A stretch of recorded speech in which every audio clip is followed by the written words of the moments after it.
السلام عليكم ورحمة الله. هتكلم النهاردة عن حاجة جميلة جدا، وهي حقوق الأبناء أو الأطفال في الإسلام. وحقوق الوالدين لو ما عملوش كده لأبنائهم، برضو هم في عقوق للوالدين أو للآباء للأبناء. كلنا عارفين حقوق الوالدين او حقوق الابناء للوالدين الاب والام، لكن ما اعرفش للاب والام عليهم واجبات لازم تنفذ في الاسلام، ولازم يبقى في حقوق للاطفال تنفذ، لا اما كده هيدخل والدين في مشكله حقوق الابناء اللي هم عقوا ابنائهم، فبالتالي هيترتب عليه حقوق ليهم في المستقبل عشان هم ما عملوش كده طبعا. فالحقوق الاطفال او حقوق الابناء في الاسلام، اول حاجه الاسلام في استحباب لطلب الاولاد او الابناء، اللي انت تبقى عندك هدف طلب الاولاد، او اللي انت زي سيدنا زكريا ربي لا تذرني فردا وانت خير الوارثين، يعني استحباب اللي انا هدفي اللي انا يبقى عندي اولاد وكده. فقال الرسول صلى الله عليه وسلم تزوجوا الودود الولود فاني مكاثر بكم الامم يوم القيامه، او في روايه اخرى قال صلى الله عليه وسلم فاني مكاثر بكم الانبياء يوم القيامه، يعني هيبقى هو اكتر امه او اكتر ناس ام سيدنا محمد خاتم الانبياء، اكتر من موسى وعيسى والناس دي كلها، فهيبقى احنا اكتر ناس، فهو مباهي بينا الامم يوم القيامه، لذلك يجب علينا التقاصر.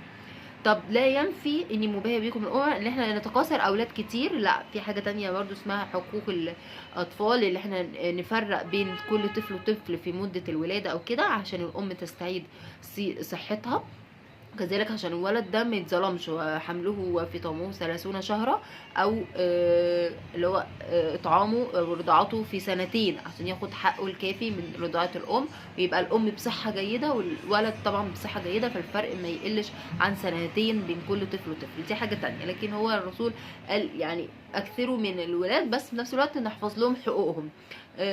لو امكانيات ما تحشي اكتر من طفل او كده، لا، لازم ندي الحق الاول للاطفال، بعد كده نتكاثر. ده تحديد النسل هنتكلم في موضوع تاني. طب ليه حببنا الاسلام في طلب الاولاد؟ ل3 اسباب.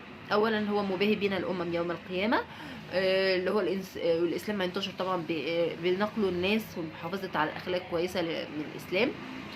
ثاني حاجة إذا مات ابن آدم انقطع عمله إلا عن 3، يعني الإنسان المتوفي خلاص ملوش عمل إلا عن 3 بيفضل مستمر معاه في حياة البرزخ، هي حياة المقابر، وكذلك في يوم القيامة.